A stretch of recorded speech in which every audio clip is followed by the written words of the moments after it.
Hey everybody, welcome to the PixelBlips Podcast for October 20th, 2013. I'm Andy Ryan, your co-host, along with Dave DeWert, your other co-host. Dave, what have you been playing this week? Last couple of days I've been trolling Reddit just because I've had a few days off, and they have been losing their minds over the Stanley Parable. So I went ahead, dropped the $11 on it on Steam, and it is every bit as good as a lot of people have said. It's like a first-person exploration game. There's no fighting, there's none of that. It's all about player choice and how sometimes there is no player choice and sometimes there's player choice is just an illusion or whatever. The game's always set up. Yeah, Extra Credits has been going over that recently, the illusion of choice. Except it feels like you're playing a Douglas Adams movie. Oh, because nice. the narrator he sounds like, I don't know if it is the same guy, but he sounds like the guy that narrated parts of the TV show. Stephen Fry. It's not Stephen Fry. Oh, not Stephen Fry? It's not Stephen Fry then. Okay. It's a different guy, but it sounds kind of like that guy. Like it's got that British accent and he's going on and on and on and on. And it's just really funny. Like the writing in that game is really fun. I mean, I wouldn't say it's so much of a game as it is just a story that you keep playing over and over and over again. Like to beat the Stanley Parable, which means to follow all the narrator's instructions, it takes like less than 5 minutes. But to get some of the achievements are really weird. It's like, play this through the entirety of a Tuesday. Don't play this game for 5 years. So it's led to people changing the clocks on their computers to do that. But it's really interesting. I've seen, they say there's only 6 or 7 different endings, and I've seen a lot of them. I played it for a few hours. It's like, you're not going to get more than 5 or 6 hours out of this unless you just want to replay it and then see if you can get more narrations out of clicking on random stuff. Which that does kind of start up one of the things. It's like, really, are you just clicking this door to get the achievement? And then he's like, well, go over here and do this. Now go over here and do this. And you have to do 5 or 6 other things, and then eventually you'll get the achievement. And he's all like, yes, that's awesome. But it's a really neat little game. I think it started as a Half-Life mod, and then they went ahead and they just redid it in Source. But it's really cool because you'll go through a door and then you'll try to go back through the door and everything behind it will have changed. Oh, nice. So it's kind of got that, what was that game? Quantum Conundrum or something like that. Quantum Theory? No, not Quantum. No. I know what you're talking about. The one where you could change stuff to fluffy and it's something like that. No, it's not that game. It was a different game where it was all white. And then, depending on how you perceived things, it was a PC game. It was in an Unreal Engine, I think. Anyway, so the environments change as you go through them, and then there's one ending that I thought was really funny, is where you get lost, and it's called the confusion ending, and you go through, and then when you come to the first choice, where it's you go through the left door or the right door, it's you go through the door, and there's 8 doors instead of the 2, and then you just kind of the narrator opens up all the doors, and you're like, okay, go get lost. You just run around in the office building for 10 minutes, and then he's like, come back to the room, and we'll figure it out. So that's really cool. There's no end state, as far as I can tell. There's no super happy ending. So yeah, that's what I played a good chunk of yesterday. And then I was playing, because it was Friday night, and I had a soccer game I wanted to watch, so I played a little bit of Final Fantasy X, because I bought a bunch of games at a local game store, and they were having a buy one, get one on PS2 games. So I bought Final Fantasy X and Dark Cloud, and then I got Silent Hill 2. One of those is vastly superior to the other. I don't know. I'm not really, I got to the bottom of the first dungeon in Dark Cloud, and that boss cheats so hard. So, I don't know. See, I really think, the good thing about, the thing I like about Dark Cloud is they're in Dark Cloud, but in Dark Cloud 2, it's so much better. Yeah, and that's what I've heard, but I don't think I could find Dark Cloud 2 anywhere for less than $50. Maybe, I don't know. I didn't see it. And I'm still new to the PS2 collecting market, so I still don't really have a great grasp on the prices. That website you linked me, videogames.pricecharting.com. Yeah, whatever the heck it is. Just Google price charting. Yeah, price charting video games. It's a really good. It shows you the average price throughout the last couple of years or months, and I think I got way ripped off. I think I paid $10 more for Dark Cloud than I should have.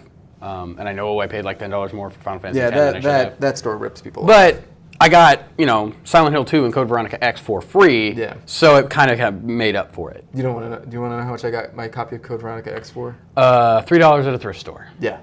No, not a thrift store, but at the height of, 2004. When people were turning in games left and right for Yeah. No, even before the new generation. Before the PS3 and the Xbox 360. Yeah, like they were just people just traded them in all the time, and I went and they had a bin that was $10 or less, and I got Onimusha 1, which is a great game, Metal Gear Solid 2: Sons of Liberty, which is a great game, and Resident Evil Code Veronica X, which is also a great game. I think I got I got Metal Gear Solid 2. I believe I got that at a thrift store for like $3, $4. I know I got Silent Hill 3 for $4, and Super Ghouls and Ghosts for $3 at a Goodwill, and I was like, that is awesome. I would buy that. I haven't even tested it to make sure it works because I haven't set up my thing yet. So Super Nintendos usually are pretty resilient as long as there's not a big gash chunk missing out of the card or something. No, or like a battery. The battery could be faulty.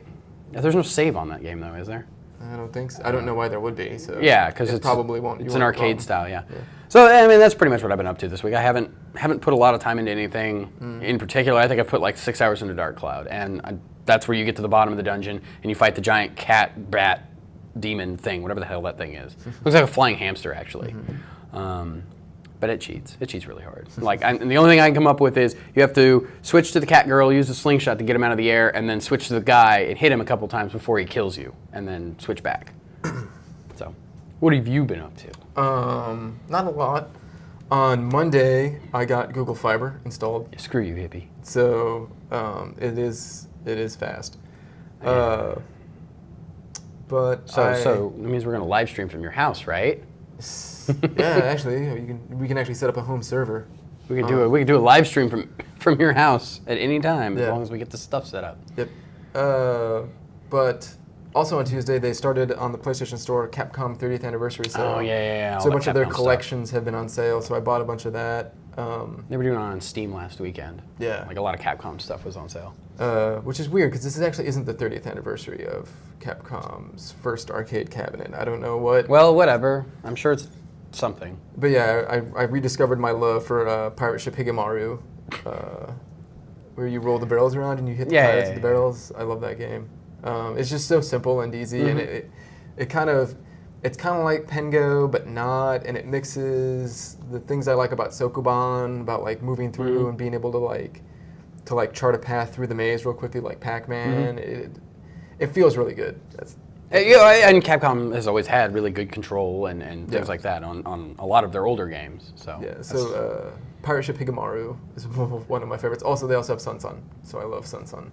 Oh yeah. The only thing I've ever seen her in, and maybe this is just because I'm a dumbass, but is Marvel vs. Capcom 2.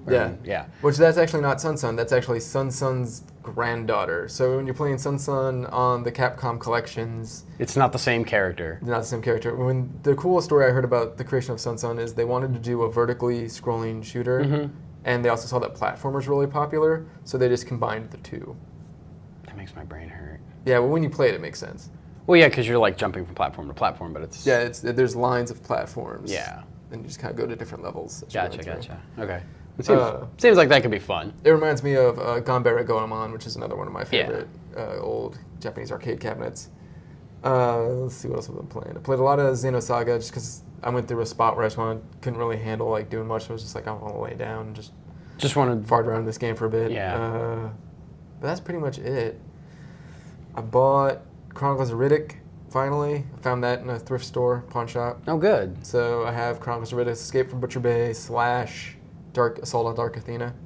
Oh, so was it like a 2-pack or what? Yeah. Oh, okay. When you bought Dark Athena, it comes with a remastered edition of Butcher Bay. Oh, well, good. And I stopped by my favorite game store, Gamers Paradise, on Friday night because they recently bought someone's collection. So they had stuff in there like, not that I'm interested in buying, like if I had $1 million. You'd go there and buy a lot of stuff. Yeah, they had like a boxed ColecoVision. They had a boxed Coleco, set-top plastic arcade cabinets. Yeah. They had a boxed Coleco Donkey Kong. They had a boxed Master System with some games. I would have bought it, but they had Shoplifter, which I would have liked to have, but there was just not a lot of other stuff there that I would like to have. So I ended up buying the Wii version of Sakura Wars, So Long My Love, I think. Sakura Wars, big famous strategy RPG series in Japan. Never really come out here in the United States. I played a translated version of it in college. I believe it was the one on the Sega or the Super Nintendo, maybe. Don't quote me on that. And this is the only one that came out in the States, and it's set in a steampunk 1920s New York. And the whole Sakura Wars thing is that you're giant fighting robots, but there's also a dating sim part to it, where you have to like build.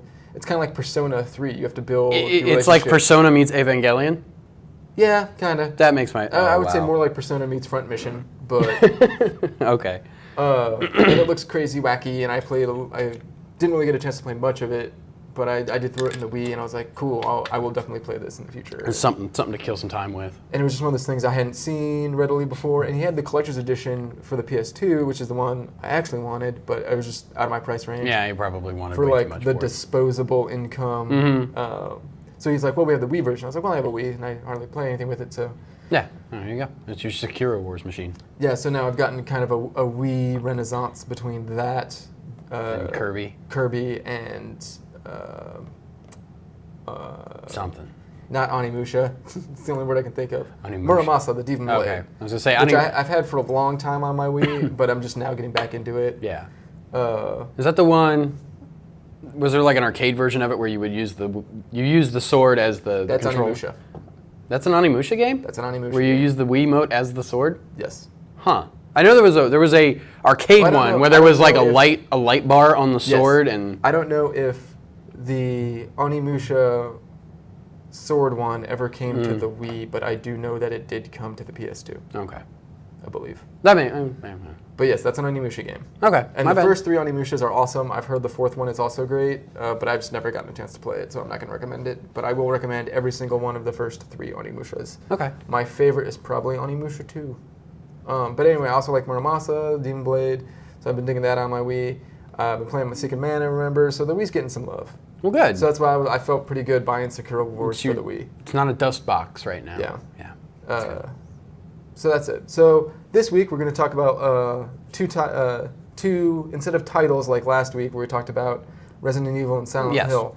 We're going to be talking about 2 like concepts and types of games and types of horror games. So we'll see you back here in a few days.